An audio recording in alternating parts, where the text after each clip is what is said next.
And a very good evening and a very warm welcome to the fabulous, wonderful Lucy Briers. Good evening, Lucy. Good evening. Thank you And very much for having me. you're very, very welcome. And how are you? I'm all right, thanks. I think like all of us, it's a bit weird, this particular part of the lockdown. It's all a bit Yes, ambiguous. It's all a yes, bit like, indeed. what are we supposed to be doing? So yeah, I've almost found this more difficult than when we were all just supposed to stay at home. Yes, So yeah, I'm fine though. I'm lucky. I've got a nice place to be locked down in. right, I've created my own voiceover recording booth in a walk-through cupboard with a lot of gaffer taped duvets, and right. I am starting to get the odd voiceover, so I am finally earning a living again a bit. Yeah, So yeah. yeah, but it's a very, as we're all dealing with it, it's a very surreal time and very uncertain time, and yeah, It so is, isn't it? I think all right, we feel as if yeah, our hands are tied, don't we? In that kind of yeah, we can't do what we want to do, almost like, the petulance comes in a little bit. I want to act, kind of thing, yeah, which yeah. is very frustrating. So this evening, it's all about you. This is your life. So, you know, when you, what kind of things would you say at an early age, pre-drama school, pre-education, what sort of sparked in your head that really made you think, yeah, I really want to tread the boards, I really want to do this? Um, the first thing I remember wanting to be is an underwater sea explorer, because I was obsessed by Jacques Cousteau. Right. And that was when I was about 6 or 7. And then I wanted to be a film director purely because I got a black polo neck jumper handed down to me, because my family and another family used to kind of hand clothes down. Right. So I was always like the fourth in line. And I Yeah. got this black polo neck, and I was like, I just feel like a French film director. I was like 9 or something. I was like, yeah, that's what I'm going to do. And then I was taken, extremely luckily, to see the Broadway cast at Drury Lane of A Chorus Line. I think I was 9 or 10. Yeah. And I can still, my heart is beating at the memory. I mean, I'm 52, so it's a long time ago. And I remember the curtain coming up, Mm-hmm. and the voice says a 5, 6, 7, 8, and the music starts. And I just went, oh no, this is it. This is what I want to do for the rest of my life. Yeah. So I'm a musical theatre actress trapped in a character actress's body, basically. Because I can sing, absolutely can't dance. Right. And I've always wanted to be in musicals. I've managed one, and I'm very lucky with that. But that was the moment where I went, You thought, that's it. that's what I want. where I want to be. Yeah. Yeah. I mean, Yeah. I guess there's quite a lot of us. I mean, I include myself, where I didn't train in musical theatre. I think I've got a voice, which I think does need nurturing. I mean, I've got as far as sort of like karaoke, that kind of thing. But people say you've got a good voice, you can sing. I've never had the opportunity to move that way. But I think it's something that it's there, and we will. It'll happen. You'll do some more. I think the problem is that in this country, there's a real divide between musical theatre actors and straight theatre actors, which is a huge shame, because both genres therefore lack that talent. In America, completely different. America, there is no sort of like snobbery about a CV that's all musical theatre, therefore somebody can't do Shakespeare, or way inverted snobbery of they've done a lot of classical plays, therefore they can't do musical theatre. So it's a shame that UK theatre is sort of slightly locked in that. And but occasionally you come across an imaginative director who isn't going to worry about that. No, so that's exactly. It's that kind of, you don't want to sort of feel pigeonholed. Do you know what I mean? In that stereotype. Absolutely. I'm only a straight actor, but I can sing. Oh, well, you can't go into musical theatre. This is absolutely, and it's not. So you got the bug. You saw A Chorus Line. Then what happened? Well, then I badgered my parents until I went to drama school. Really, no, I badgered my parents from the age of 9 or 10 through to when I went to university, slightly reluctantly, saying, I have to be an actress. I want to be an actress. Please, can I be an actress? And they were just like, no, you have to get your education. We're not going to send you. I want you to get to stage school. No, you can't go to stage school. My father absolutely loathed the idea of me being an actor. He Really? absolutely did everything he possibly could to stop me being an actor, Right. because he said it's such a difficult industry and it's especially difficult for women. Right. I'm now going to tell a story which I've told before.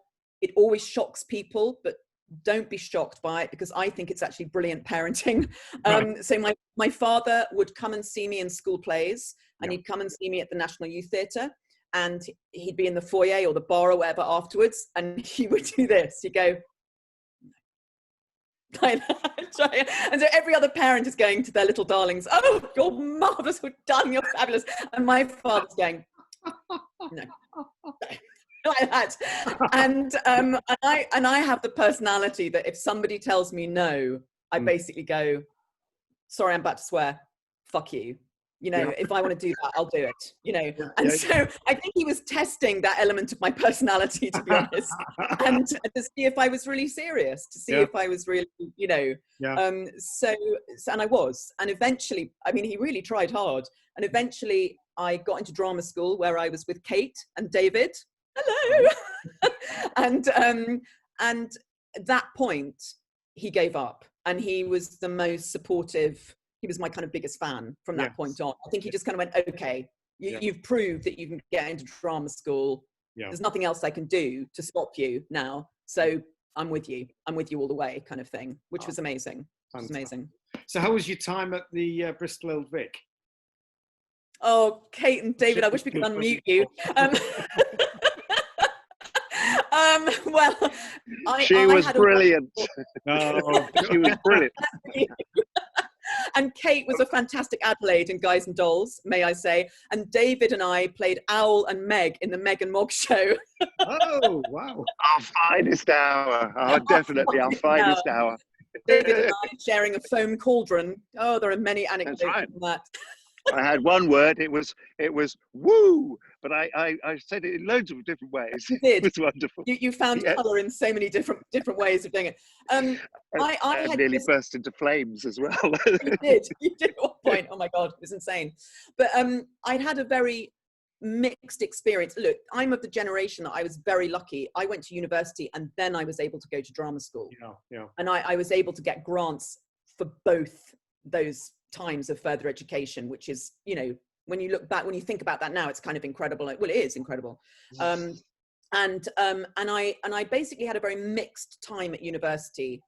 I had quite an unhappy time, but it was also extraordinary. I went to Lancaster University. I read sculpture and theatre. It was very forward thinking as a course, but it absolutely broke me down and put me back together, because I went to basically a really radical, politicized university from a very privileged private school in London. I turned up with kind of hair this long, literally speaking like a Sloane Ranger, you know, literally sort of like, "Hi." And I basically got, you know, basically metaphorically the crap beaten out of me. It's like, who the fuck is this, you know? And by the end of the first year, I had grade 2 shaved head, dyed it orange. There I was with the placards.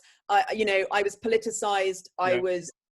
It was a really difficult experience, but any experience where you are challenged on every level and then asked to meet that and step up to that is, I think, a brilliant experience. And it was a brilliant experience ultimately, and it made me ready to go to drama school. So yeah, and I have 3 very, very dear friends from that time who basically kind of held my hand while I went through this, you know, sort of weird chrysalis, you know. So when I got to Bristol, it was like a holiday, because it was like, oh, I'm with my people. I'm oh my God, this is amazing. And I was there to do 24/7 what I'd wanted to do since I'd seen a chorus line, you know, however many years. So I went to Bristol when I was 21. So yeah, 12 years. Is that right? Yeah, that's 12 years.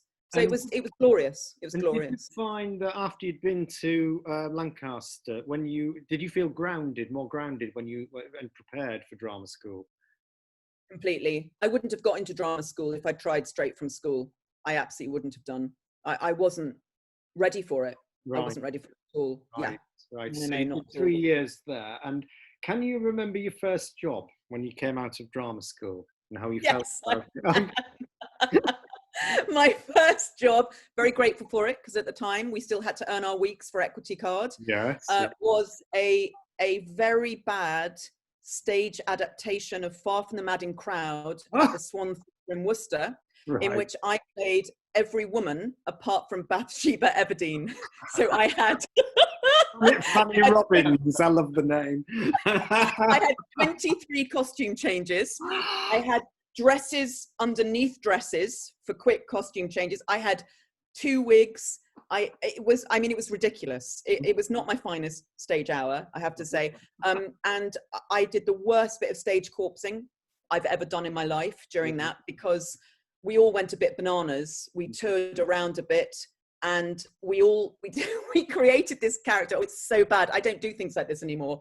But there was a line in the play that said, "Your tone is mocking, sir." And we created this character called Tony Smocking. And there was a competition every night to see who could get Tony Smocking into a line.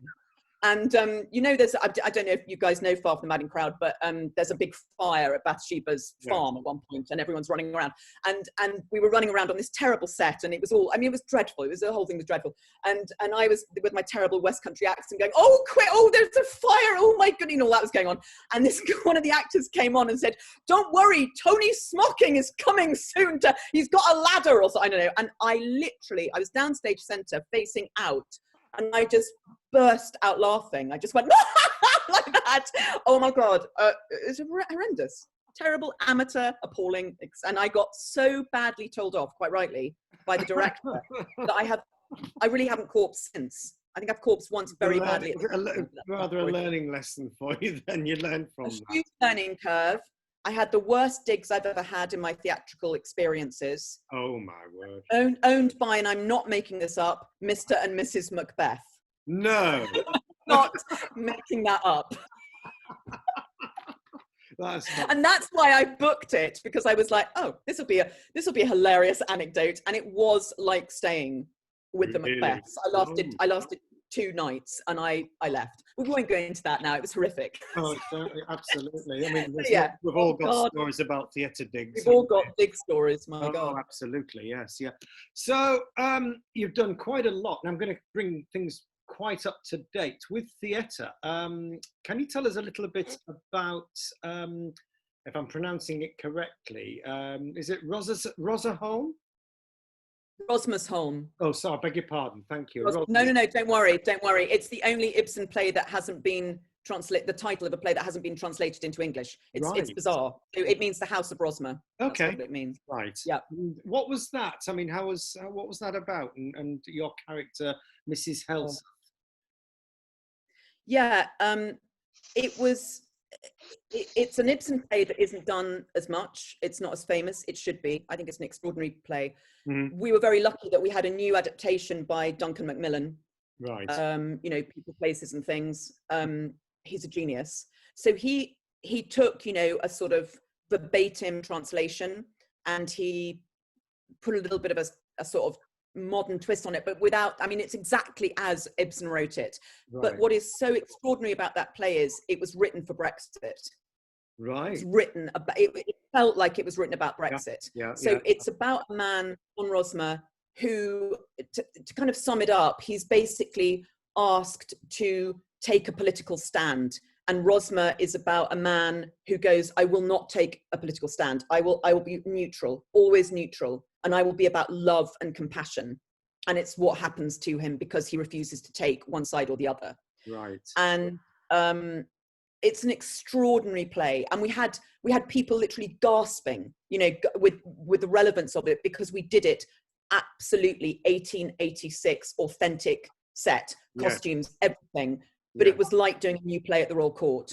So it was the most extraordinary friction between, the fact that you're in these costumes and you're in this beautiful, detailed, authentic set, mm-hmm. but the words coming out of your mouth are mm-hmm. absolutely contemporary about the situation we're all in. Obviously, this was pre-COVID, but, So it was a very exciting play, and I read it, and, you get that feeling sometimes you read the script and you go, I will literally I will cut off a finger to be in this play. You know, I was literally like, I have to be in this play. Yes. And the part of Mrs. Helseth on paper isn't really a big part at all, but I just knew I had to play her. I just felt that she was like the spine of the house. And I just totally bizarrely just kind of went, I understand you. I understand this woman. I want to play this woman. I have to be in this play. Yeah. So I went to the meeting with Ian Rickson, and he said, you know, I'm sorry, this is quite a small part. And I went, no, it's not. I know it's not. I just want to play this part. So I was slightly desperation out of my pores, which isn't attractive. And he fortunately gave me the job. And Fantastic. It was one of the greatest experiences of my life, one of the greatest jobs of my life. Yeah. Moving back a little bit, of course, then you went on to do some Chekhov. You were in The Seagull. Yeah, well, I did the what we all called the Chekhovs at Chichester. Hi. Yes. Can I help you? You know, so that was 2016, I think. Right. And it was 3 Chekhovs, so it was a company of actors, and all of us were in 2, and I think 2 people were in all 3 of them.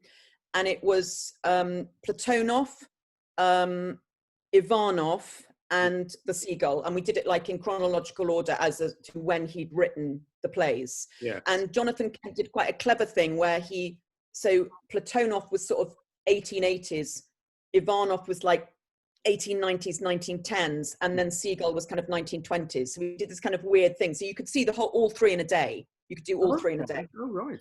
Twice a week. And it was wonderful. I'd done Ivanov before, so I just played a different character, which was really weird, kind of fantastic. Yeah. And I think The Seagull is probably one of the best plays I've ever been in. Brilliant. I was in that at the Minack Theatre a few years ago, and it is an extraordinary play. Yeah. What did you play? It's the I'm not very good with pronouncing names. Shamraeff. Victor. But it's changed it was adapted, and the character was Victor. So that was very, very good. I thoroughly enjoyed that. But again, that was just a small part of an integral role, you know. So I think, you know, it's like you say, even if a part isn't meaty, it can be very, very important. And as you were saying about the other play, you became kind of the spine of the household, didn't you? You know. Yeah. I kind of, you know, that both the roles I had in Ivanov and The Seagull weren't nice supporting parts, but you know, I think I have to kind of, if I'm offered a job, I go, well, is the director somebody I want to be in a room with for however long that is? Is the play something I want to be a part of telling? And will I be interested to play this part for the length of the job? And if there's a yes for like 2 out of 3 of those, I'll go fab. You know, my dad gave me this really, really brilliant piece of advice when I started out. He said, if you have an absolute passion for a job, it doesn't matter where it is. It doesn't matter. It's about doing that play. It's about doing that part. Yes. And he said, much better to be doing a part that speaks to you in a sort of theatre out of London, or rather than doing like, you know, a walk on in a really high profile, glitzy, glamorous, because it will feed your soul. And I've tried when I can. I mean, there are times when I've just been so grateful to have a job that I've just done the job. But yes. I think if you're able to balance that with jobs that feed your soul, then that is the optimum thing. Yeah, absolutely. So moving on to some of your credits that you've done, appeared on television. I noticed that was it TV version adaptation of 4 Weddings and a Funeral? Yes, I haven't seen that. Has it been out yet? I don't know, but you played somebody, Jodie the Headhunter. Yeah, I mean, you know that thing when you do a self-tape at 10 o'clock at night and you actually don't care anymore because you're tired and right. So I did one of those. I was doing a very intense 3-hander in this studio at the Young Vic. This is like 18 months ago. And there was a self-tape for 4 Weddings and a Funeral, and it was for this headhunter. And all she does is she's on the phone to one of the lead actors. Right. the lead characters, a Mm. couple of scenes. And I literally did it. I put more makeup on top of my show makeup. Right. When I got home from the show, I took my clothes off and I had my pajama bottoms on and then put a camisole and and a jacket, a suit jacket on top. I was literally like, and put loads of red lipstick on. And I just thought, I'm going to slightly take the piss out of this. So I did one scene with a sort of headphoney thing like that. And I did another scene where I was holding hand weights and I was doing this. And I just thought, they're going to think I'm an absolute. And I got the job. And I was like, oh, okay. You know, you just let yourself go with it. But when I actually got to film it, I actually, oh God, this is so embarrassing to admit to, but I actually took my hand weights along because I thought, well, I mean, I thought that was quite a funny idea. You know? So I went, you know, I've got the hand weights, you know, from the self-tape. When you walked in with them. And they went, no, it's no. But, okay. So I ended up, I think, doing quite a bland performance. So I'm just going to say that now. I have no idea. I have no idea. So you yet to be seen. Okay. Yet to be seen. So apologies in advance. I don't think I was tremendously good at that. Going to move back a credit according to your CV. Wonderful, wonderful series, which, and I've forgotten the lead actress's name in it, but Gentleman Jack. I mean, that was... Oh, Saran Jones. Saran Jones. Oh, God, how would I... Yes. I mean, that was brilliant. So you, in that, played... can you Mrs. Oh, gosh. Is it... Oh... Yeah, you it's Mrs. Stansfield Rawson or something like that. Yes. Good. Oh, thank God for that. Yes. Now, I'm a good friend of Saran's because we did Top Girls together at Chichester and then Trafalgar Studios. Right. Saran Jones is one of my big heroines. She is an extraordinary woman. She is. She was. Yeah. Oh, she is so talented. She is so generous. She is so creatively on it all the time. Scott and Bailey was her idea.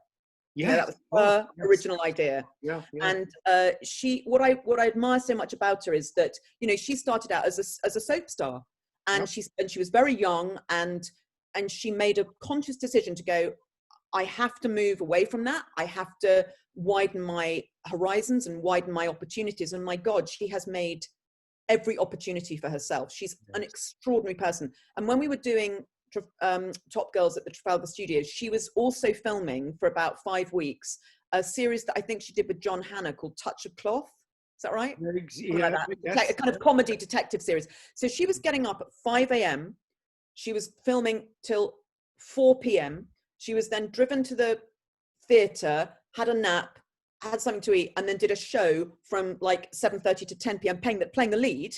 Yeah. And then she would go home and do the same, and that happened for 5 weeks. Oh. Now, I mean, I don't know. I find her extraordinary. So yeah, Gentleman Jack was just a wonderful thing to be in a scene with her. I must say though, and they're coming back. They're doing another series, and hopefully, and this gives me hope for the business, that they are planning to start filming the end of September through to next April. Oh, fingers crossed.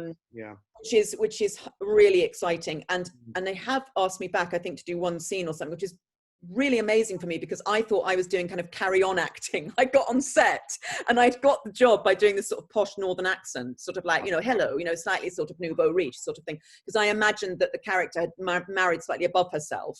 Right. And I got on set and everybody was kind of like received pronunciation and being terribly kind of like realistic, and I was like, do you want me to dampen down the accent? So I literally felt like anyway, they went, no, we love it. So I was doing a sort of high comedy performance. Seaside landlady voice kind of thing. So these wonderful actors were around me, but it did sort of work. So that was fun. And she's a heroine. She's an amazing, and she's been BAFTA nominated for her performance. So I hope she wins. Absolutely. Well, there's plenty more that would be here for all night if we carried on with. I mean, there's just so many fantastic things. So films. I mean, looking at what we've got here, Yes, I've been cut from most feature films I've done. So No. don't let my CV mislead you too much. Go on. Well, Give me I will mention one film, and I think I've forgotten who. I'm terrible with. I should do more research on these things. Don't be silly. The Children of Men, where you played a reporter. That was a No, brilliant. No. Me and Stephen Boxer. Oh, It was an amazing experience, though. yes, I just yes. did one day, and I Right, was playing like a sort of Kate Adie war correspondent. right. And now I'm crap with names. What's the director's name? Something Cuaron. What's his surname? It is Christian name. Alfonso. There we go. Yeah. Alfonso Cuaron. And I was being driven to set, and I think we're in Elstree or no Pinewood. And the driver said, "Well, good luck, you know, because Alfonso does sack actors on set if he doesn't like what you're doing." And I was a bit like, okay, oh my god. I was a bit like, oh. So I was like, right, okay. So I got on set and I got dressed, and they then knocked on Alfonso's trailer to say, you know, he just has to check that he likes your costume. And this incredibly tall, incredibly charismatic man kind of unfolds himself from the Winnebago, and I'm just in love. I just was like, you know what? I don't care if you sack me. I just love you. I'm literally in love with you. I will do anything you tell me, Alfonso. I really don't care. Right. So it was, he was extraordinary. And it was a kind of terrifying day because it was literally me to camera. And I understood why I was cut, because I think he'd written this character in case the film didn't make sense without me explaining things to camera, because it was like lots of different scenes of me sort of going, oh, and now what's happening is, you know, so I think I was there as a safety net character. But I had literally hundreds of soldiers, I had bombs going off, I had tanks, it was all kicking off behind me, and I had to do these things to camera, and I'd learnt I'd learned the script, obviously, and then we'd do a couple of takes, he'd go, great, and then he'd go, I'm just going to rewrite. So he'd then stand and sort of like rewrite. And I'm not just saying like, oh, a couple of words. He would literally rewrite the script and go, can you just take 5 minutes and learn that? Yeah, okay. So he would kind of like go and stand behind a tank, literally wanting to sort of vomit and going, okay, I've got to learn this. I'm going to learn this. I've got to learn this. It's Alfonso. I love him. It's like, and I managed to just about get through it. And I was cut. I mean, I even bought the DVD when they have deleted scenes. I wasn't even in there. I was like, shit. I was hoping I'd be in the deleted scenes so I could put that on my show reel. No. It's not even the deleted scenes. But anyway, it was wonderful. It was wonderful. There we are. Alan Partridge, Alpha Papa, Tonya Scott. Yeah, you see, again. My hit. No, I am vaguely in it. Okay. You've got a still photograph of me. You've got my voice quite a lot, and I think you've got my elbow, and I've got like one shot. I was on that. I was on that for 10 days. I was on it for 10 days. I was literally never. I was on it in studio with Steve Coogan, who is a genius, for 10 days. Yes. So yeah. But it was an amazing experience. I'm going to jump back to television now, and I'm going to mention one particular series that my partner David introduced to me, and we watched most of the rerun of it. I think you know which one I'm going to mention. I do, yeah. But I'm going to the only famous one I've done. Pride and Prejudice. Thank you, Debbie. Thank you, Jeff. So tell us a little bit about your experience working on that and the lovely Mary Bennett. The lovely Mary Bennett. Well, look, I mean, that was one of those lottery tickets come true jobs. I'd been doing rep theatre for 18 months. I graduated from Bristol Vic. I'd been doing rep theatre and a few bits of TV. I had quite a lot of debt. And when I got that job, and this was 1993, I think. It was 1993 we filmed it, and it came out in 94. Okay. I got paid £1,000 a week. And I mean, yeah. That was the old BBC contracts, right. And I couldn't believe I couldn't believe it. It was extraordinary, and I paid off all my debt about halfway through the job, and it was wonderful. I mean, I was filming for 4.5 months, and you know, again, Mary Bennett is one of those parts that she doesn't say very much. I think I counted something like I had 12 lines over 6 episodes. You know, it was literally like really sparse. But she's there all the time. Yes. And she's a presence. And I always saw her that she was kind of Jane Austen. Right. I always saw that she was as close to Jane Austen as Jane Austen wrote. Yes. I did a lot of research, and things like Jane Austen's family would ask her to only practice the piano when they were out. So things like that. And that, you know, I'm sure Mary Bennett's family would go, oh my God, please, we'll all leave while she, you know, pumps which brings me on to the Netherfield Ball sequence. Yes. Talk about Yes. that. Tell us about that. It was filmed at Brocket Hall around the time that there was all that scandal with Lord Brocket. You know, he'd buried his cars and pretended that they'd been stolen. So it was really bizarre. It was like we were filming and there was sort of like police inquiries going on in the next room. You know, it was very strange. Well, we were all kind of going, oh, you know, Mr. Darcy. And it took a week to film. Yeah. It was boiling hot summer, and we had that raging fire that unfortunately all the Bennett sisters had to stand right next to. It's really, really uncomfortable. And yeah, and all the food, you know, you see all the food on the tables. Yes. Real. We had this incredible food historian. And of course, it all went off during the week. Cool. So you'd have these kind of, by day 5, you had these kind of rancid prawns that you were sitting next to, that they put hairspray over to stop it smelling. So yeah, the glamour of filming. And yeah, and I did my, you know, Les Dawson impersonation. Yes, with the singing.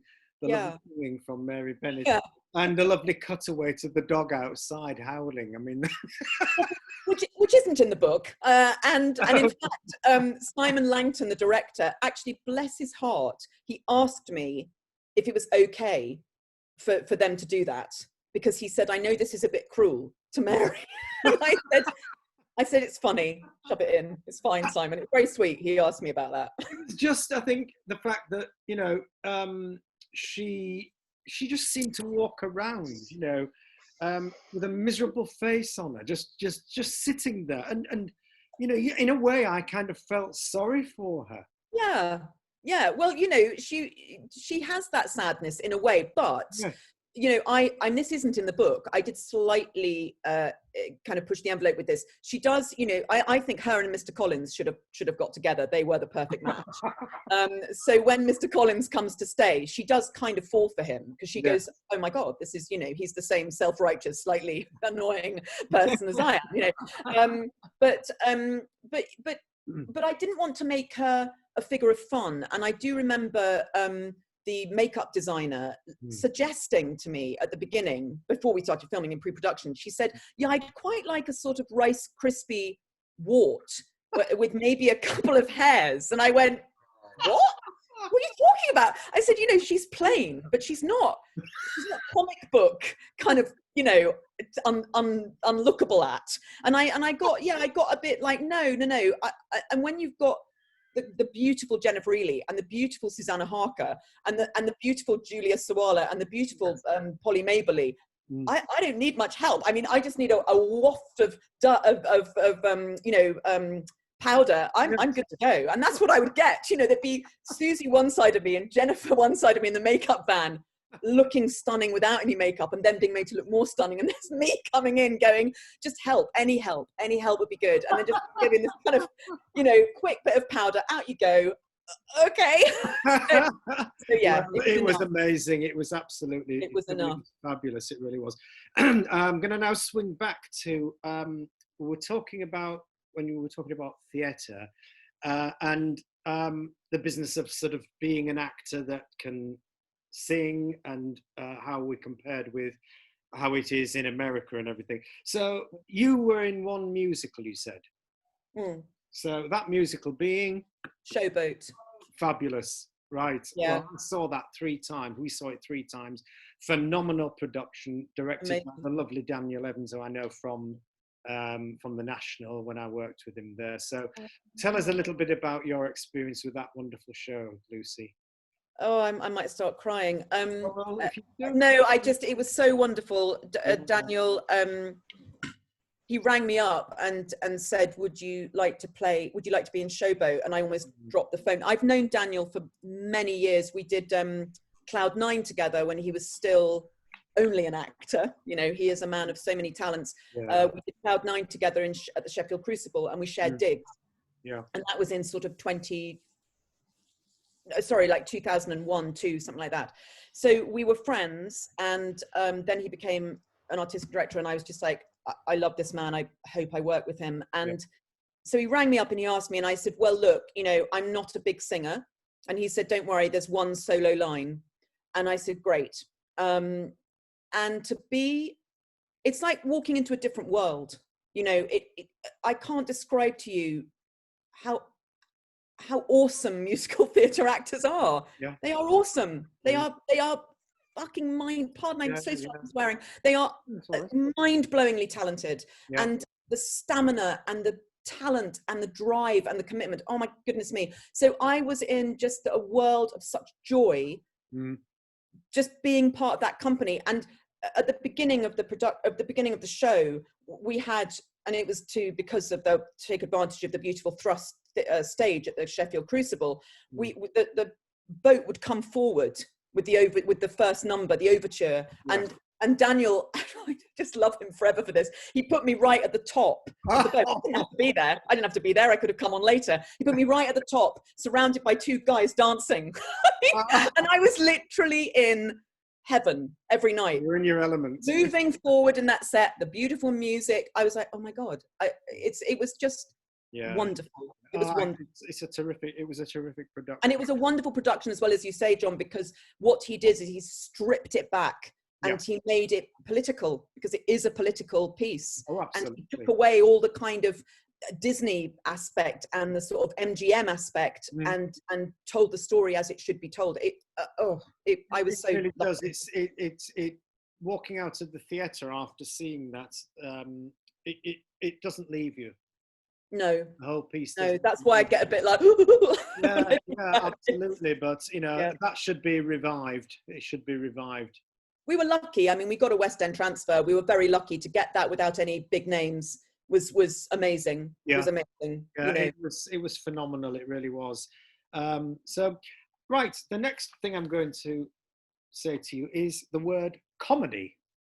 So, where do you feel, she's laughing, where do you feel that you got that from? Do you think that was hereditary, or was it something that happened in a job, or did you have any kind of aspirations? I think it's hereditary. I think it is. I think for me, being brought up with my dad, whose sense of humor was so anarchic and self-deprecating and fun. Yeah, humor was just a massive part of everyday life. So like that at home, you'd be laughing. Yeah. I mean, he was the classic. He was also quite private and melancholic, like a lot of comedy actors are. Yes. But there was so much humor. He tackled life with humor, and I learned that from him. Yeah. And I love comedy. I love satire. Satire is my favorite comedy. Yes. But I love comedy, and so But I made a conscious effort not to do very much in the first sort of 10 years, because I didn't want to be like, you know, oh look, I'm the slightly less funny version of my father, because I couldn't be as funny as him. He had absolute pitch perfect timing. He had an energy that very few actors had. He had a kind of febrile, crazy energy to him, and I didn't want to go on those coattails. I wanted to forge my own path. So I went quite kind of serious. I went for sort of a lot of classical plays and a lot of new writing, because I just, you know, I did a lot of sitcom when I first left drama school, and I felt like I was being sort of almost groomed by the BBC, and I was like, I don't want this. No. I want to, you know, and so I kind of moved away from it. Yeah. Do you think that the BBC did sort of got you to you were doing these things because of your dad's certainly an element of it. I mean, you know, if I'd been completely crap, I don't think they would have done, but I think there was, of course, you know, and I've always tried to, I've just worked very hard with the choices I've made to make sure that I feel that any success I've had hopefully in the main been from my hard work and any talent I have, rather than, oh, look, I've got a well-known surname. Yeah, yeah, exactly. That was very important to me. Because comedy, of course, I mean, it's the hardest, one of the hardest parts, art forms. My God, yeah, it's I mean, much harder. your dad could just give a look, for example, on The Good Life, and you'd be in hysterics. You just had to look, not a word, and you were in, we're rolling about, sort of thing. I know. I mean, that was just brilliant. So, I mean, and then of course, I was going to ask you, do you have any early recollections of The Good Life when it was first sort of broadcast? So, what was the earliest time that you remember watching it? Well, you see, I was about 6 or 7 when it first came out. Right.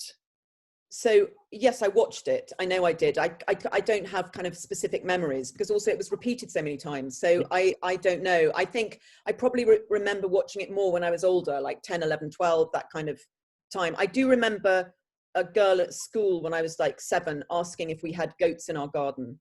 And I apparently got quite annoyed and said, "It's a television show," like I don't understand that. I don't, it's like Felicity Kendall is not my mother, So, but yeah, I was saying to you just before we started this, my more vivid memories of my father performing are on stage. Because my parents, like great 1970s parents, I love them for this. They just took me to Michael Frayn plays. They took me to Alan Ayckbourn plays. I was like 4 or 5. I just love it. Come along, darling. Come and see a Michael Frayn play. Okay. I don't know what I'm looking at, but but I do have memories. I have memories, visual memories of my father. But you know what? You've just said on that stage. they would take you when you were about 4. Well, somewhere children, they also children's brains, when it's like a sponge, you absorb. So there must have been something that went into your brain, and it remained with you. That then, when you then decided, I want to be, you went to see a chorus line, I want to be. So, but before that, there was something in the back of your head that was saying, because you'd been taken along. So there must have been something in your mind that had sort of stayed there right from that very young age, don't you think? Yes, definitely. Certainly something. So, whilst I remember, I'm just going to mention this. I haven't read it, and I feel very embarrassed to say this. Your dad's biography, More Than Just a Good Life. I've got to read that. I'm in the middle of halfway through Michael Cashman's at the moment, but anyway. So I should read it, and that's something that I think, if you haven't read it, I'm sure Lucy will tell you in the Q&A what all about that in a roundabout way. Okay, well, we're just going to round up before we throw the ask people to ask questions if they want to ask questions, and I'm sure they do. I'm going to prompt you by saying, Wolf Hall, tell us all about what happened there. What, that particular anecdote? Yes. Okay, so I told John this anecdote about a week ago, didn't I? And you said you've got to tell him. So we were doing Wolf Hall in the West End, and George Osborne came to see the show. David Cameron had seen it in Stratford, and there's a quick. I'm going to go off on a little bit of a tangent, because there's a line in the play when Cromwell says, "The government must always listen to the will of the people." And that night, with David Cameron in the audience, the whole audience to applause, and we were all like, so that was that. So David saw it in Stratford, and then George Osborne came and saw it with his wife in the West End, and loved it so much that he invited Paul Jesson, who played Wolsey, Ben Miles, who played Cromwell, Nat Parker, who played Henry VIII, myself playing Catherine Barragan, and Lydia Leonard, who played Anne Boleyn, to lunch at number 11, right? Now, politically, I felt a bit weird about this, because I'm not a Tory, and I was a bit like, oh God, I'm not sure about this. But then I thought, no, I'm too inquisitive. I'm too curious. I want to see number 11. I want to do this. So we went along, and there was Jeremy Herron there, the director, Matthew Byam Shaw, the producer, and Hilary Mantel and her lovely husband. So Gerald, and we went along, and we were given a tour of number 10 and number 11, and I I even sat in the Prime Minister's chair in the cabinet room. I'm so cheeky. I was standing. I said, "Can I just sit down? Can I sit down on this chair?" And he went, "Yeah, yeah." And I was like, "Great." And he was perfectly nice, very nice. He and his wife were on a weird diet, so they were very thin. Do you remember that time when I always think when an MP is losing weight, they're hoping to become the leader. I always think, oh, they're losing weight. Oh, they want to become leader of the party. Anyway, he was losing weight, and so they were on one diet, and we were all on another. And we got into the dining room at number 11, and he said, "So find your places." And we realised that he put our character names as our place names. So I was like, "Oh, this is weird." So I went and sat by Catherine of Aragon, and Nat went and sat by Henry VIII. It was really strange. And I was a bit like, oh, I feel really strange now. I don't know whether we're supposed to be our characters, or I don't know whether we're supposed to be I don't know what we're supposed to be doing. And George sat down and said, "Right, before we start eating, I want to just say that politics is not to be discussed around this table." And of course, immediately you go, "Oh, I've got nothing else I want to talk about. I mean, obviously I want to talk about politics." And so it was really quite awkward for about the first 5 minutes of everyone sort of, all you could hear was the clack of cutlery against crockery, but we managed to, make it all okay. But yeah, it was a very surreal experience. And what did you talk about? It was very surreal. What did you all talk about? I've still got the name place, because I was like, I'm having that. That's so weird. Right. So put that away. Oh, fantastic. That was just weird. I've just got to finish something that I before the questions, and I don't want to appear selfish, but obviously I never worked with your dad, but I had on 2 occasions when I lived in Chiswick. I happened to be in Marks and Spencer's on Chiswick High Road, and it was around Christmas time, and there was a gentleman standing in front of me, and we both converged on the same aisle. And I looked at this gentleman, saw him from the side, and I thought, I think I know who you might be, I'm not sure, with a little plant in his hand. And as we moved forward, he very gentlemanly said, "Oh, please, you go ahead." So I said, no, that's fine, you go ahead. Somehow, I don't know what it was, there was some kind of a radar that said, "Oh, we're both in the same business." Anyway, he said, "Oh, I'm Richard." I said, "Oh, I'm John, nice to meet you, blah, blah, blah." And he had this little plant, and he just sort of put it, he said, "Just getting this," he said, "that's for the wife," he said. And he said, "Little stocking filler or something." So that was that. And then the second time I saw him, and there he was with a tin of soup. And he was taking that home for your mum, because he said she hadn't been too well or something. He said, "I'm taking this," he said, "little surprise for her." He said, "I'm sure she'll eat it." He said, "Nice to see you again, John." And off he trotted. And that was the last time. So those were my 2 little memories of meeting your dad. So there we are. Right. Okay.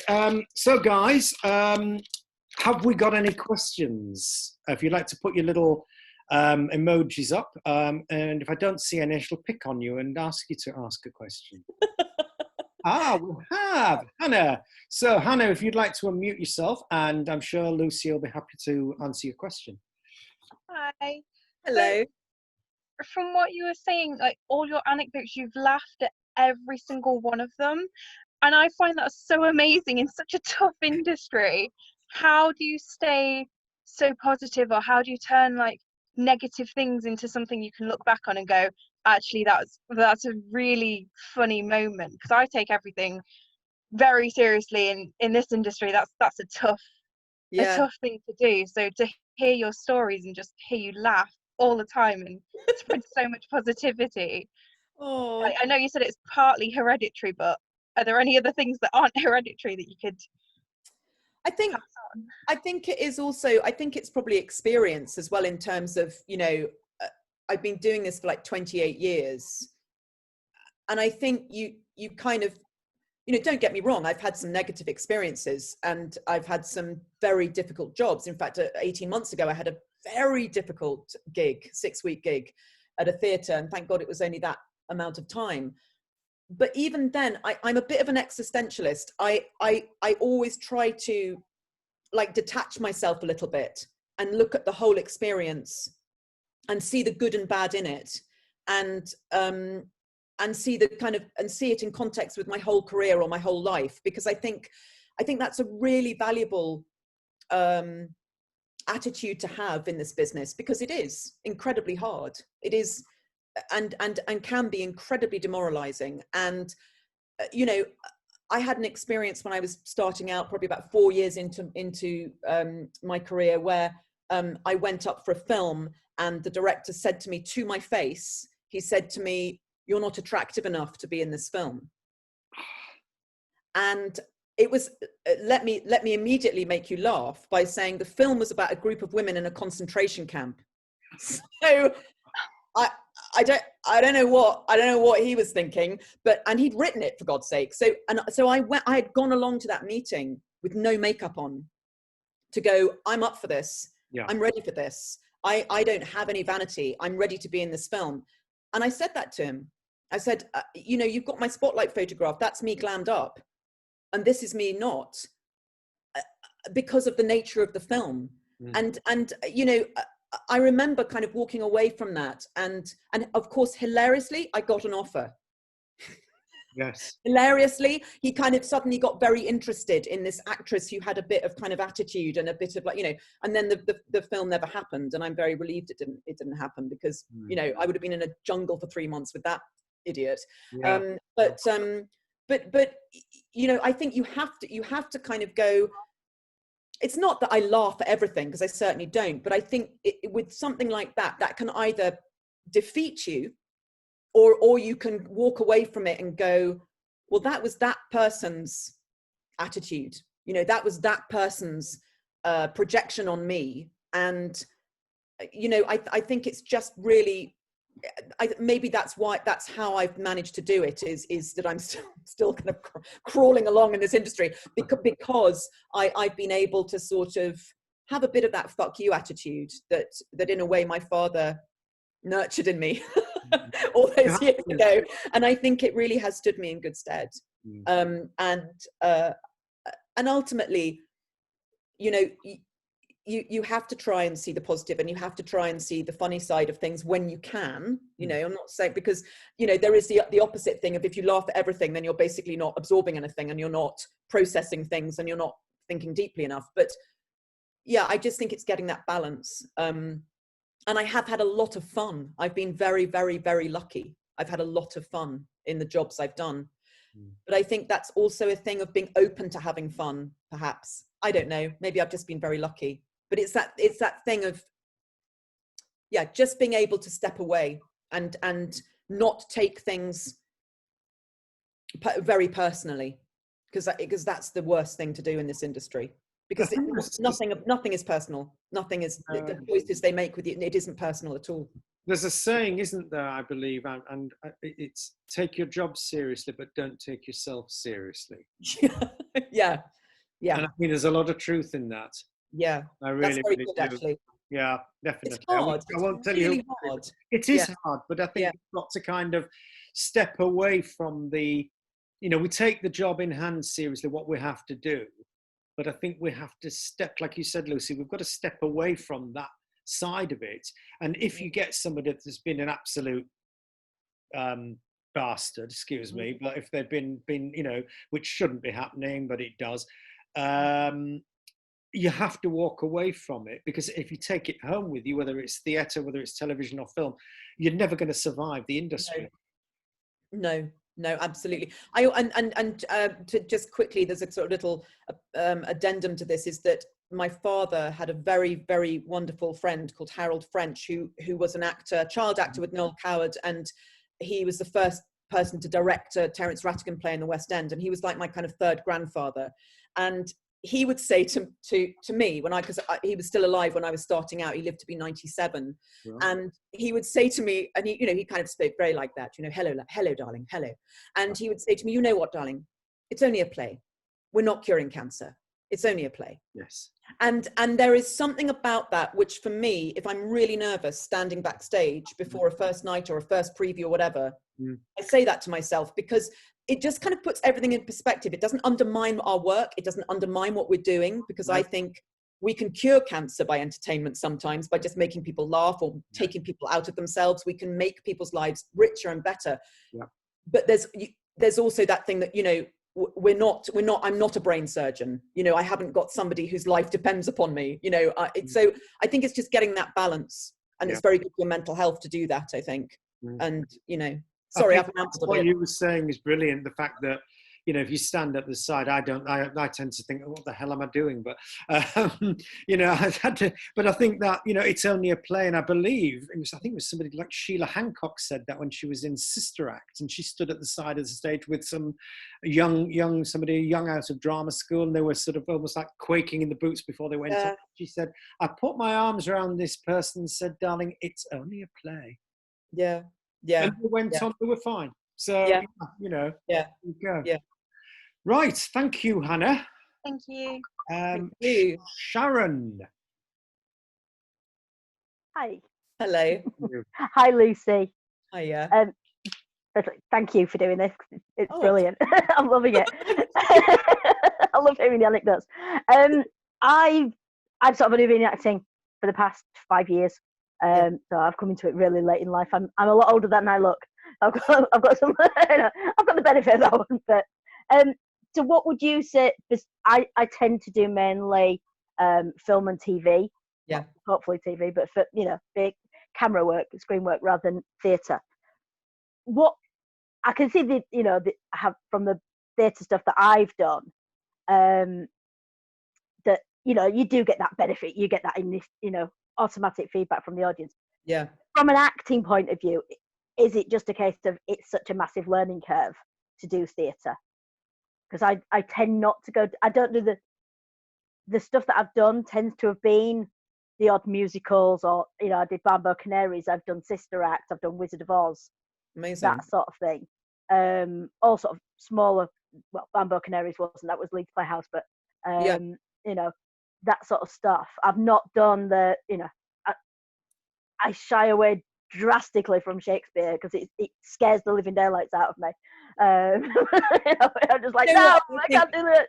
I think if you do musical theatre, which you obviously do, Shakespeare is a natural companion, because Shakespeare's poetry is like the lyrics of a song. You know, the same rhythm. It's that I would probably wager you would be rather brilliant at Shakespeare. Do you know? Thank you. And I think, you know. So sorry. What was your question? Sorry, I just wanted to dive in with that. The benefit. You know, what are sort of, other than the obvious benefits, but what is the benefits of doing theatre as opposed to just sticking with screen? I think it's about, for me personally, I think it's about being able to each night follow the whole journey of a character, because, you know, when you film, it's all out of chronological order, and, you know, you're going, oh God, this is the scene when I've just, you know, had that thing stolen from me, but you haven't done that scene yet, and then, you know, 2 weeks later you go, oh, that's the scene when I, you know, so it can get really confusing, and I personally don't find it as fulfilling. But then again, I've never played like a regular in a drama series apart from Pride and Prejudice, but let's say I've never played like a really meaty part in a 6-part drama series. That must be a different experience.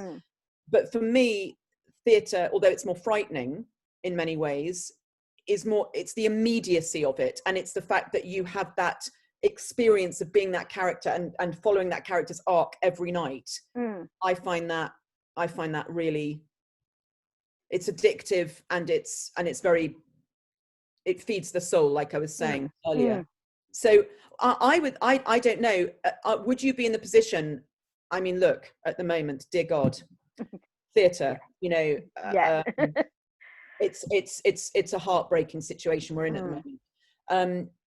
But what it may give you, in a way, is a sort of an opportunity to go, well, maybe this is the time when I open my Shakespeare complete works, and I start just even reading like 1 page a day or a sonnet a day, and see how you get along with it, and maybe even find somebody online who can help you through it. In fact, I've got someone I know who is brilliant at teaching Shakespeare. You know, maybe this is the time to go, all right, let me see if I can overcome that. You know, because I don't know why Shakespeare's got that thing about him. He's got a kind of myth around him that it's incredibly difficult. But actually, if you've got a good director, it's almost easier than modern writing, because it kind of takes you with it. You know, I suppose for me, it's that understanding of what are they talking about? You know what I mean? I Yeah. I have to sort of Google Translate almost every line, as it were. Yeah. But that's what a good director does. You know, that's Yeah. what, of course, it is like a different language. You do have to translate it. There's no doubt about it. But once you've got it and you understand it, it is the best feeling performing. I've only done 5 Shakespeares in my whole career. But I do like the musical theatre side. I'm not great with the singing voice, so I tend to be in the chorus rather than, you know, I would never dream of doing a solo or anything. Well, I'd have your one line. I'd have your one line solo. Come on. Yeah, I'll take that. Yeah, on with it. You know what I mean? But yeah, I would say, yeah. Would you choose theatre over screen and every time? Or? In terms, well, it's that terrible thing, isn't it? There's money in screen work. Well, yeah. So you have to balance it. Money aside. Money aside, yes, every time. Yeah. Unless it was an incredible part. I've always wanted. I love police drama series. I was obsessed by Starsky and Hutch when I was a kid, and I one of my life dreams is to play. You know, in every police drama, there's always the kind of the head of the department who's got his own office, his or her own office, and the main protagonists go in like twice an episode and go, okay, chief, we've got, you know, I want to play the chief. Yeah. I'm old enough now. I can play the chief, and I just want to be at a desk going, well, get on with it. What's your problem? Get out there and find them. Yeah, that sounds a fun part.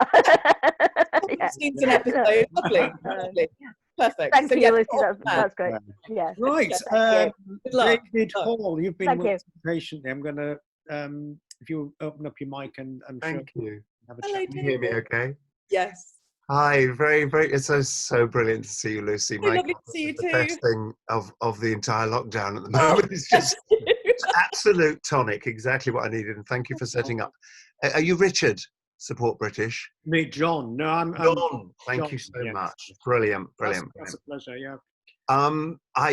Thank you for your stories are fantastic, and I sort of blacked out halfway through because of changing locations. So I'm going to watch the rerun. But you did a wonderful Children of Famous People podcast.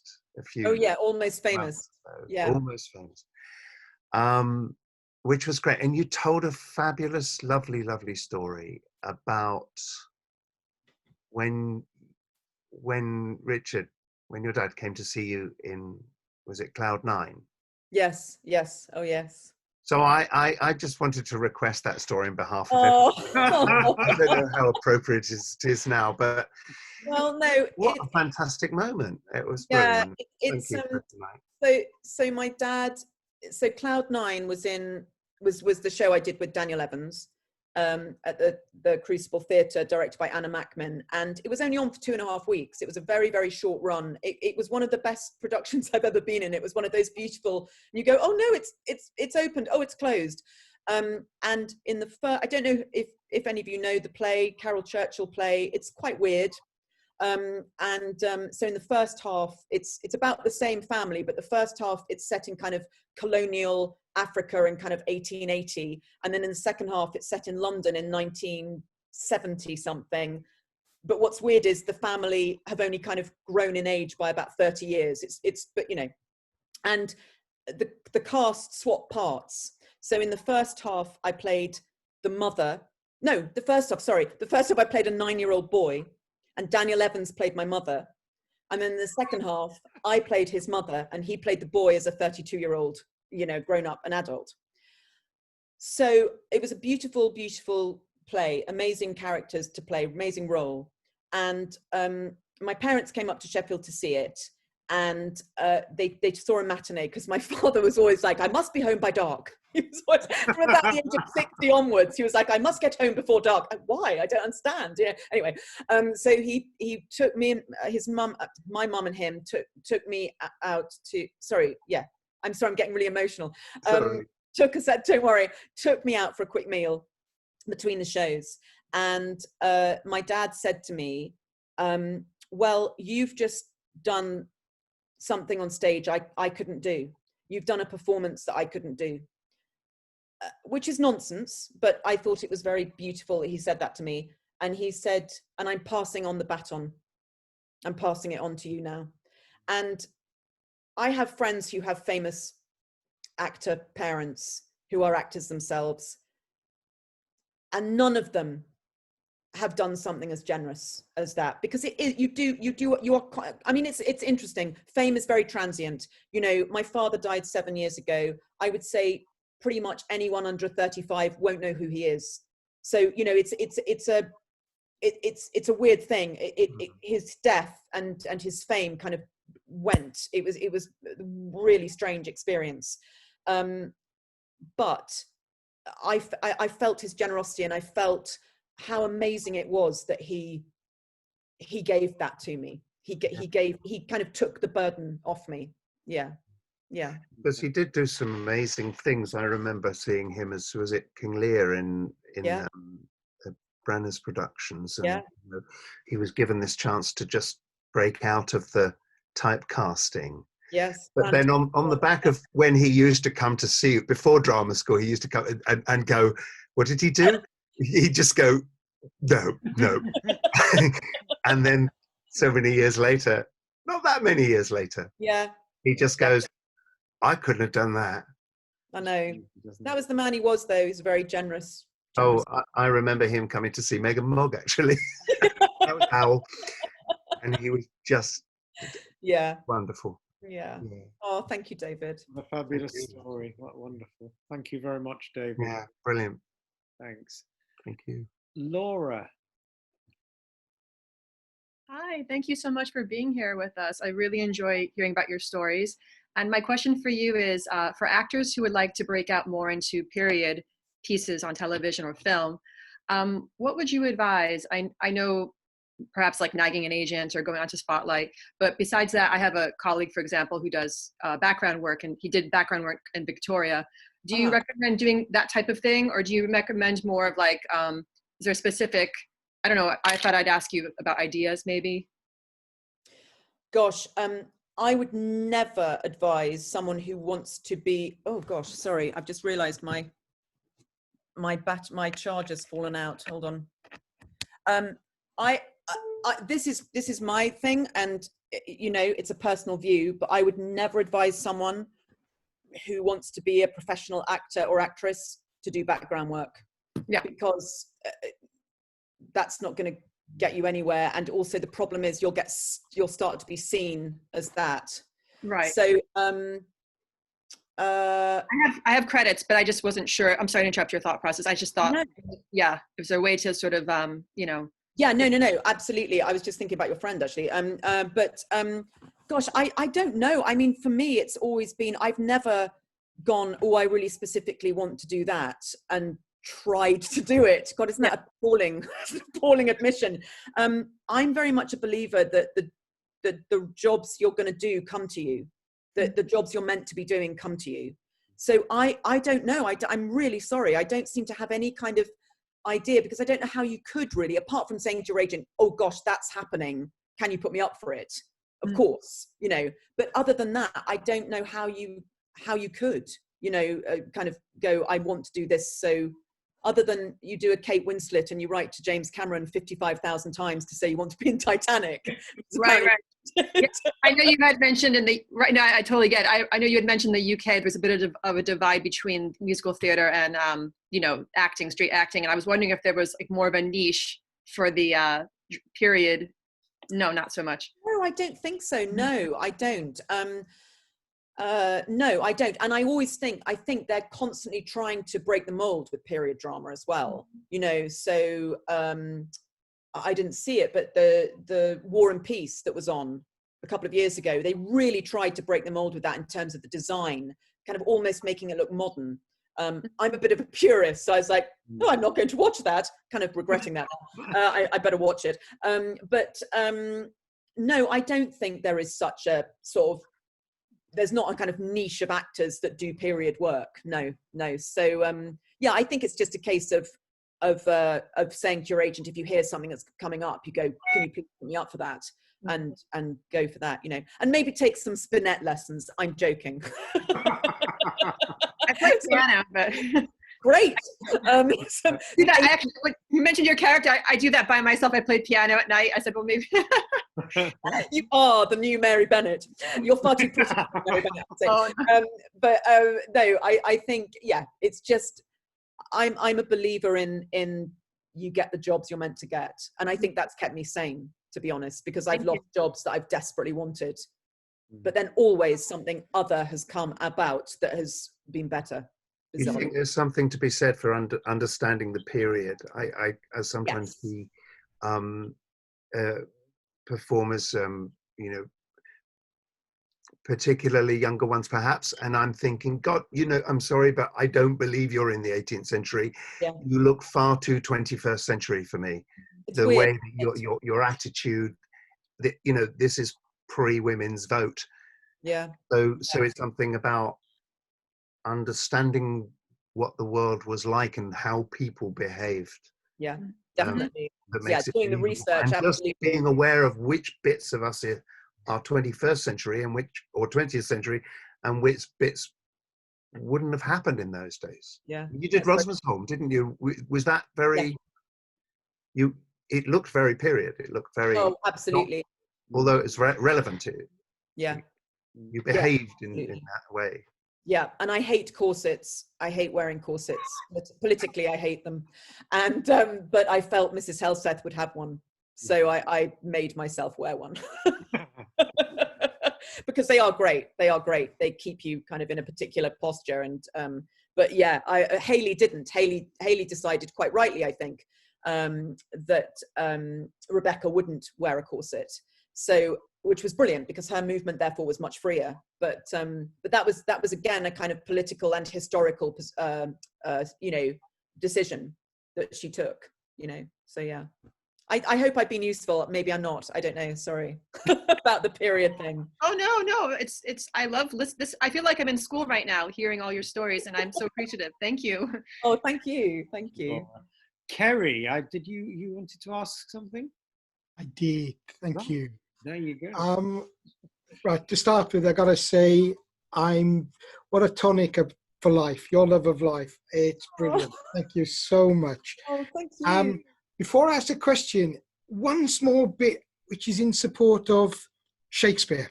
Yes. I was born and grew up in a South Wales mining village. No theatre, no arts, singing in church, that's it. My O-level English, 12th night. Hated it. What is this? Don't understand it, it's rubbish. My English master said, okay, to my set, there's a professional tour coming into Swansea. I'll take you to see it. So we took the school bus, drove us there. First production I'd ever seen on stage, 12th night. Talk about the road of Damascus. Wow. And I've loved it ever since. How wonderful. And for me, I totally believe in your fate. Something will happen. I did a murder mystery. I dressed up as an old Romeo. Was a laugh, you know. Of course, it wouldn't really happen. This year, COVID stopped. Birmingham rep. I'm cast as Romeo. It's like, you know, a proper serious one is what would happen if Romeo was older. And it's a mix, more than one Romeo. There's 3 pairs of us, and I was the death scene. But anyway, that's by the way. So for me, never give up, just keep doing it and going for that. But my question for you is, you talked about loving satirical humor, and you do the wonderful serious stuff and the period stuff as well. If you got the choice, would you love to? Because I know you did a couple of episodes in 2012. I did, yeah. That sort of humor gets me, all that. Love Is it. that something you'd love to? Oh my God, yes. Because you can lift it up and put it into almost any situation. I'd love them to be back in doing COVID. Why can't the BBC? They will, I'm sure John Morton will do that. I love John Morton. He's such a brilliant writer. And yeah, I was bizarrely, I was originally auditioned for that series to be the director.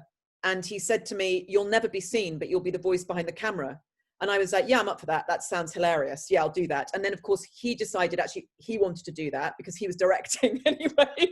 So he said, oh, okay, oh dear. So then he gave me, you know, a couple of episodes. And I did that weird thing of like, I was filming the episode, I was playing that very serious role of the woman being interviewed for the cultural, whatever it was, for the committee.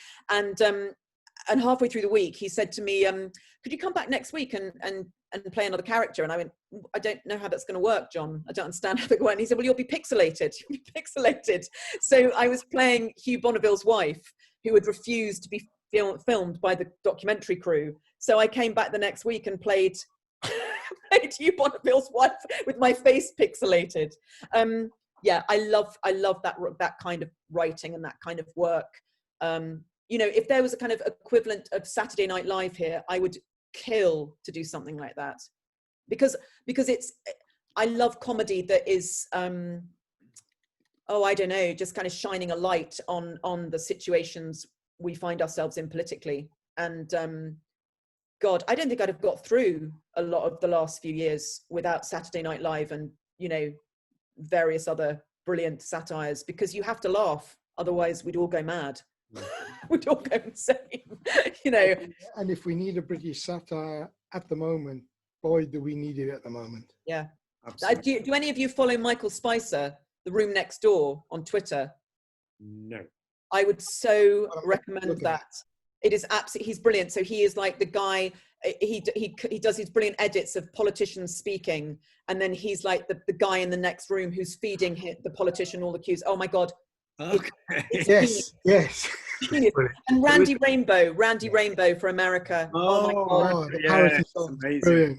I mean, come on, he is basically my love child, because he's basically like musical theatre and satire. Yes. Randy Rainbow is my love child. Yeah. Donald Trump must be going. Yeah, well, if he understands what he's doing. Probably. Right, moving on. Thank you, Kerry. Thank you. Thank you. Jeff, I think I saw your hand raise at one point. Yes. Hi. Hello. Yeah, firstly, John, thank you so much for this. That's as always. Thank you. Hi, Lucy. How are you? I'm good, thank you. How are you doing? I'm very well, thank you. Now, we actually met back in February. Yes.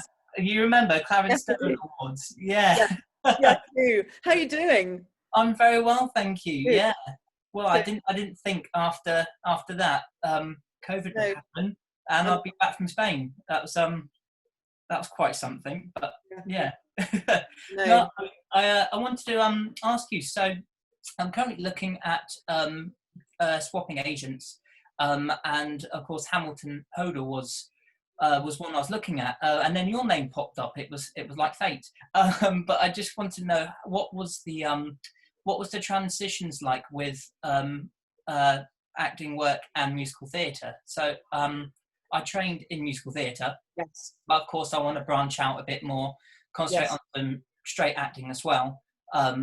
What's Hamilton Hodel like in your experience for that balance? Well, I mean, I kind of don't know, because I've only done one musical. Yeah, but of course. Hamilton Hodel I've basically been with the same acting agent since I left drama school. They've just changed names, which is bizarre. And sometimes I think, gosh, maybe I should have been a bit more proactive with that, but they're brilliant. So they are a great agency because they are very human, which some agents aren't. And they very much listen. Because of that, they very much listen to each client and what each client wants, where they want their career to go, ideally. I mean, you know, you have those chats with your agent, don't you, where you go, well, I'd love to do this, or I'd love to do that. I mean, yes, it's great to have intention, but, you know, it's that thing of going, let's focus on that, and then it might happen or it might not. But, you know, so I would say they're great because they're not going to pigeonhole you. So if you went to them and said, and they took you on, and you said, look, I'd really love to kind of branch out, they would be very up for that. They love clients who are wanting to kind of, you know, challenge themselves and you know, make sure that their careers are as varied as possible. They very much support that. Yeah. So it's very difficult at the moment because I think very few agents are taking people on. That's the thing with everything that's happened at the minute. I'm almost wondering whether, you know, it's you have to be very careful when you send that email. Do you know what I mean? That's the thing. So maybe if you want to get, we should try and, I've just seen is that your Twitter? It's, yes. Okay, I'm just going to get that. I'm going to write that down, because what we'll do is we'll follow each other, and then we'll talk about this more, because what I can do is find out when is a good time to approach. Yeah, that'd be amazing. Thank you so much. It's my pleasure, because, you know, I just think right now, I've just tried to get a friend of mine into my voiceover agency, and my voiceover agent, when we're just not taking anyone, because, yeah, they're getting more work than acting agents, of course, but they're still getting, you know. So, yeah, but let's talk. I'll write your name, your thingy down now in my notes. Look, I'm so 21st century. I'm not even going to use a pen and paper. I don't think I haven't used a pen and paper. I know, but you know, you're a young person. I'm not. Come off it. Okay, great. That's very kind of you. Thank you so much. It's a pleasure. We will talk more. No, bless you. Thank you so much. Right, we've got time for 2 more questions. Now, I'm not sure, David, have you anything you'd like to ask Lucy? Oh, yes, David, David's going to ask you a question, and then we'll go to Lucy. Hello. Mine's a silly one. I was going to ask, how is it that the Bennett daughters didn't kill their mother? Oh, because she was lovely. It's Alison. You can't kill Alison Steadman. I mean, come on. True. Yeah, I know. You know, she got really bad press for that. I think she got real negative reactions a lot of the time for her performance. But if you read the book, she was so true to the creation that Jane Austen wrote. Really? She was really true to it, because Mrs. Bennet is a deeply irritating and slightly dim woman, you know, and that's exactly what Alison did. So I got very annoyed on her behalf when people go, oh, Alison Steadman, she's a bit irritating. And you're like, yeah, that's the point. She's done a good job, you know, read the book if you really want to know. So, yeah, and she was, I mean, what a complete delight to work with. Brilliant, brilliant, brilliant. She's a woman. wonderful actor, but she's incredible. Yeah, she's incredible. Murder their mother, I'll never know. Well, I think Mary just went and did lots of bad piano playing to get around it. That's how she dealt with it. But thank you for the question. And there's time for one more question. Ram, I think I saw you raise your hand. So if you'd like to fire away with your question, and then we'll wrap this up. Okay. Thank you, John. Hi there, Lucy. Hello, hello. Okay, so we've never met before, but I hope we meet again, hopefully in the future. Yeah. Really interesting subject you are. Excuse me. So my question is, as an actor, I've been stuck in a storm of basically overthinking the relevancy of theatrical experience towards my passion of being an actor in film and TV. My question is kind of related to Sharon's. But it came to, I think I've mentioned it before in one of the meetings, but it came to my attention in Los Angeles that the casting directors, like on YouTube, they say, as an actor, if you want to perform in film and TV, you've got to have theatrical experience. But then when I ask other casting directors outside of LA, they'd say, well, theater is something and film is something else. Like film is medical and theater is engineering. It doesn't make sense. So, but still, like it's kind of, they insist on having theatrical experience, in which this is my question again, another one.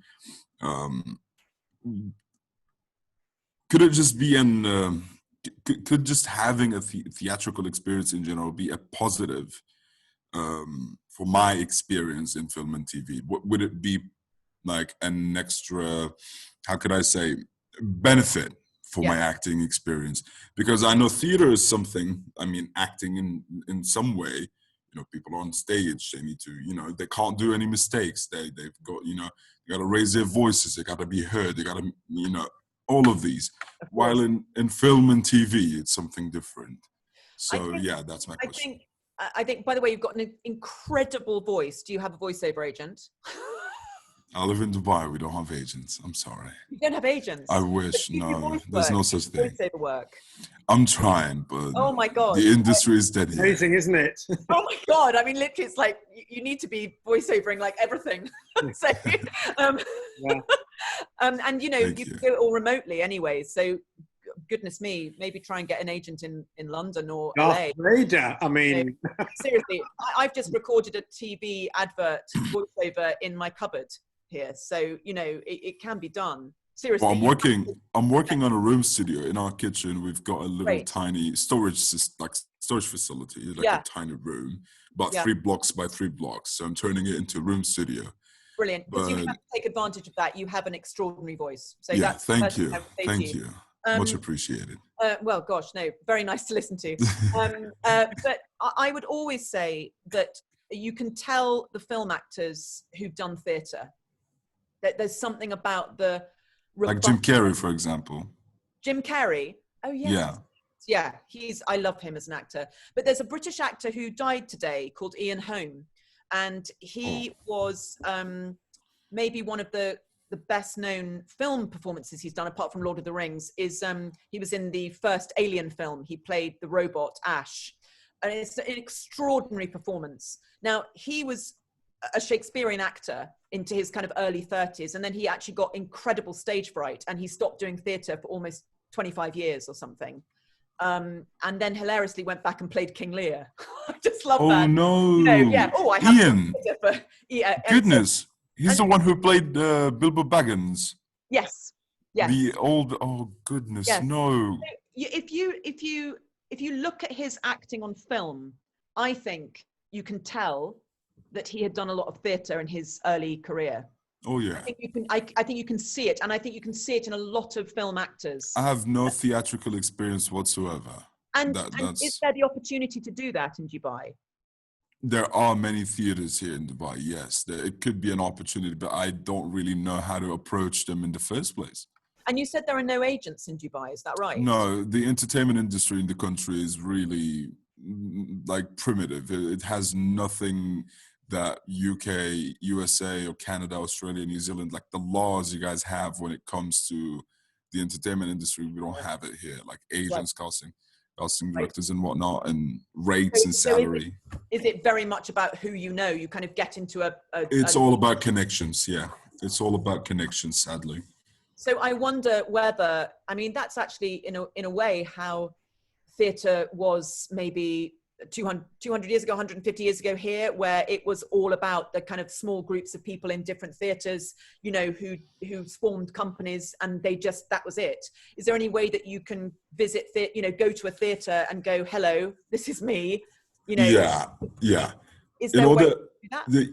In order for you to be part of a theatre here, you've got to pay, if I'm not mistaken, about £2,000. I'm calculating in my head. You've got to pay £2,000 to train with them for about 6 months. And after you train with them, then you get to act with them or perform with them. That's quite Russian in structure, actually. Yes, yes. So they're mostly Russian. Yeah, would you be prepared to do that? Would you be prepared to? This is where I'm waiting your response when it comes to is it positive? It doesn't really helps. I don't know how everybody else feels. I think it would be a very positive experience for you. Yeah. Yeah, I really do. I think it would enrich you as an actor, definitely. Truly. Yeah, I really do. And my God, to have that voice on stage as well. Yeah. I mean, come on, Ram. Come on, you've got to explore every part of your actor. You know, you really do. You really do. So I think you should. Yeah, I think do. You know, you have to follow your heart. But for me, I would say it will enrich you as an actor. It will be a positive experience.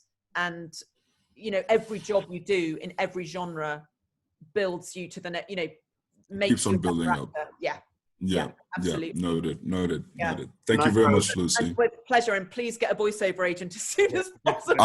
I swear to God, I've cut off my limbs to get an agent. Bloody hell. It's really hard to find a job here in this country. Like Can I throw in my oar? Yeah, you're going to throw my oar in for a second. I completely agree with everything Lucy just said. And yeah, you know, the voiceover is totally without frontiers now, especially now in COVID time. It really doesn't matter what country you're in. No.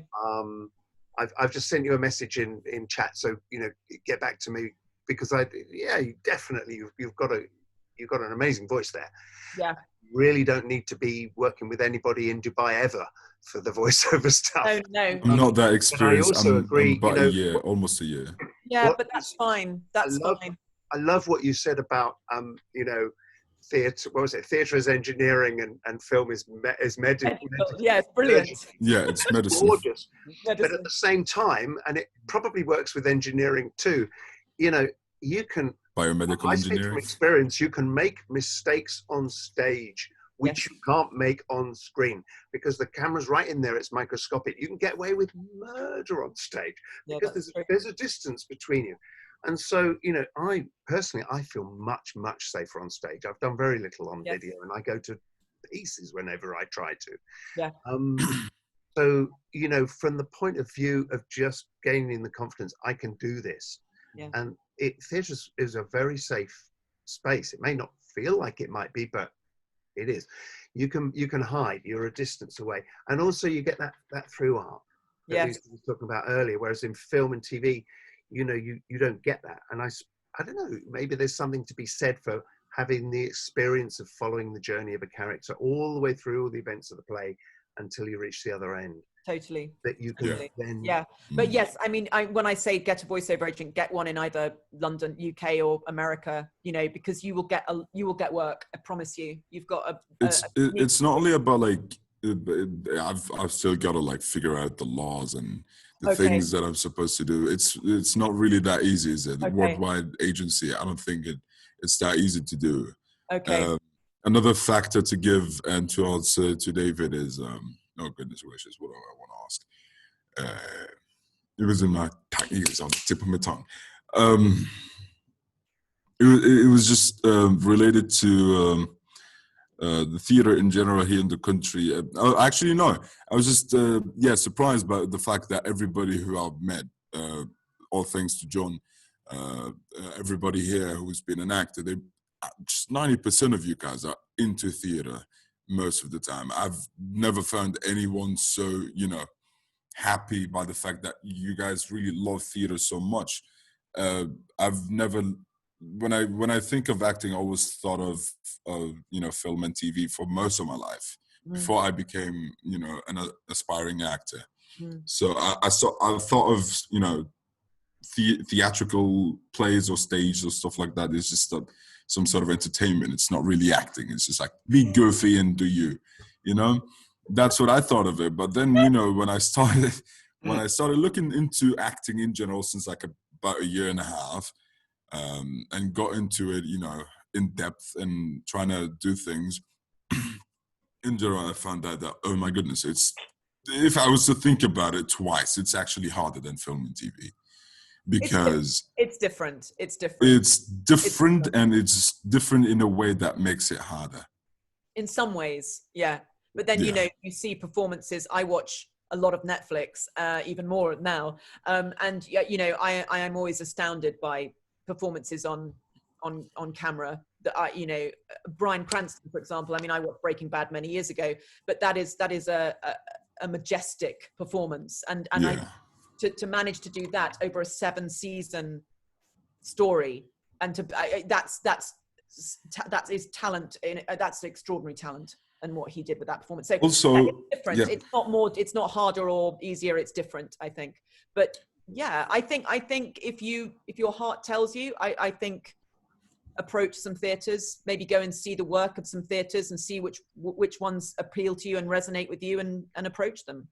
You know. Yeah. So just one last quote. Yeah. The reason why I also wanted to kind of be part of theatrical performances because of Anthony Hopkins, if you know him, and his this award-winning, Oscar-winning film, when he's a psychopath. What was it? Silence of the Lambs. Silence of the Lambs. Yeah.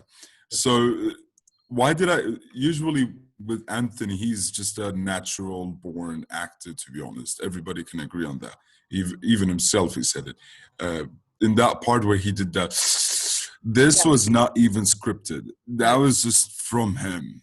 And even according to the actress who was, you know, the cop, or yeah, she was terrified. She was like terrified from that act, and she got scared. And after like the cut scene, they, you know, relaxed and whatnot. So this is the part that I was thinking of using learning basically theatrical experiences to do such performances that is quite, you know, fascinating, at the same time unscripted, in other words. You know what I mean? Because he's been into theater as well, if I'm not mistaken. And huge. That's and basically him just doing that really he's one of the main reasons why I want to get into acting. I love Anthony Hopkins.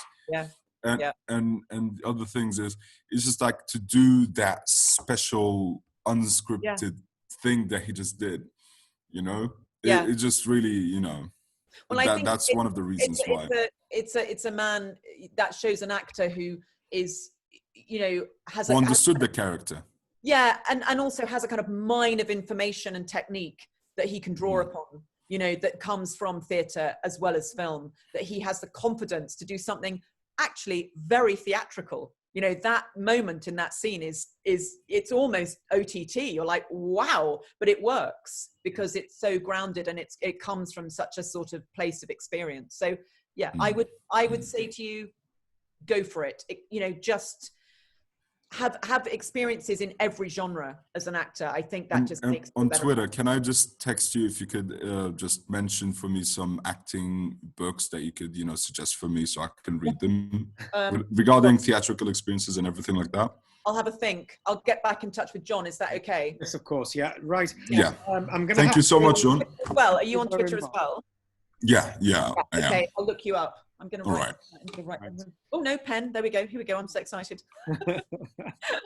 Okay, well, it's time for us to sort of round everything up now. But at the end of every meetings that we have, I always ask our guest if they can sort of give us a few words of inspiration that you could send everybody away with. It's whatever you can kill me afterwards, Lucy.